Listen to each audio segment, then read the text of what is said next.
This is a cathedral door puzzle. It was designed and made by Project Genius. Difficulty level of this puzzle is 8 out of 10 on a Puzzle Masters difficulty scale that runs from 5 to 10. And the goal of the puzzle is to fit all the pieces into the frame. If you like the cathedral door puzzle and you want to buy it, go to puzzlemaster.ca and hit the subscribe button if you would like to access more videos from Puzzle Master.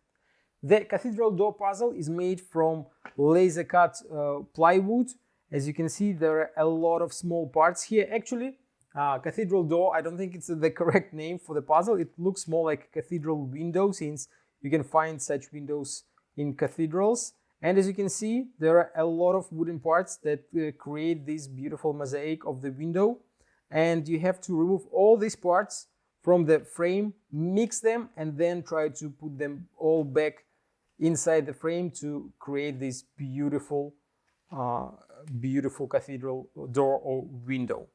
If you like the cathedral door puzzle and you want to buy it, go to puzzlemaster.ca, one of the world's largest retailers of puzzles. Thank you for watching. See you next time.